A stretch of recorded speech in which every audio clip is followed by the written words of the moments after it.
Hello everyone, I welcome you all in this session. As we have discussed already, some of the important topics of your syllabus, like the algebra of sets, the duality of a set. Similarly, we have now the concept, there's a cardinality of a set.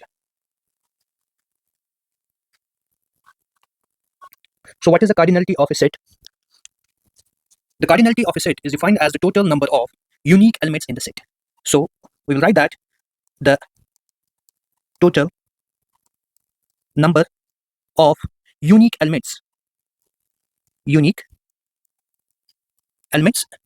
in the set is called cardinality. Is called the cardinality of the set. So the cardinality, as we have defined here, the total number of unique elements of a set. So we are denoting this, it is denoted by either the number of elements in the A, or in this way with the two lines, or we are directly writing cardinality of A. इसका क्या मतलब है? इसका ये मतलब है कि हमारे सेट में टोटल कितने एलिमेंट्स हैं, and the elements should be unique. Okay, for example अगर आपके पास एक सेट है, let's say P is a set whose elements are K, L, M and N. So here you have how many elements? K, L, M and N. So it means that the cardinality of this set is 4. Okay, here we have to note it here. What is the finite set? We will define here one another term, that is the finite set. Finite set. So here we write, if the cardinality of any set A is n is any natural number, then the set A is finite. इसका क्या मतलब है? इसका ये मतलब है कि अगर नंबर ऑफ एलिमेंट्स किसी सेट में किसी नेचुरल नंबर के बराबर निकलेगा तो वो सेट क्या है? That's finite. n or any natural number are 0. Okay, so we will say any positive integer along with the 0. Okay, because empty set is also finite.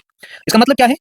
That is if the counting of the elements of a set exhausted after a stage, then we say it is finite. For example, यहाँ पे जो आपने set देखा, यहाँ पे इस set में कितने नंबर थे? That is the number of elements are 4.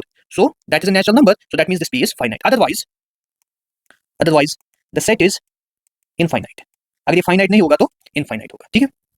For example, आपके पास set of natural numbers है. So that is an infinite set. 1, 2, 3 and so on. Set of integers, that is also infinite. So 0 plus minus 1 plus minus 2 and so on. So this is also infinite. Set of real numbers, infinite. So these are the infinite sets. Okay. Set of the even numbers, that is also infinite. So now here we have one important definition, that is the equivalent sets. Equivalent sets. So here, if you have the two sets, let A and B are two sets. अगर हमारे पास दो set हैं A and B, then we say that A is equivalent to B if number of elements of A is equal to number of elements in B. That is, cardinality of A is equal to the cardinality of B. For example, if I give you the set A is a set जिसमें element होंगे A, E, I, O, U. I will give you the set B 1, 2, 3, 4 and 5. You can see that A is not equal to B, but A is equivalent to B because the number of elements. So the cardinality of A is 5. The cardinality of B is 5. So the A is equivalent to B, but A is not equal to B. Okay. Similarly, for your information, this is not in your syllabus, but for the information here, so we have the set of natural number is equivalent to the set of integers, that is equivalent to the set of rational numbers. Okay. So similarly, the set of real numbers is equivalent to the set of irrational numbers.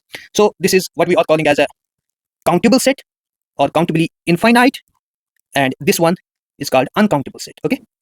So that's not in your syllabus. So both are the infinite sets, and here this one is important as equivalent set. We say two sets are equivalent if they have the same cardinality. Okay, that is 1-1 correspondence between the two sets. Okay, so let's see some more example. Okay, so if you have the set here, let's say X is the set of the days of a week. That is, we have the Monday, we have the Tuesday up to the Sunday.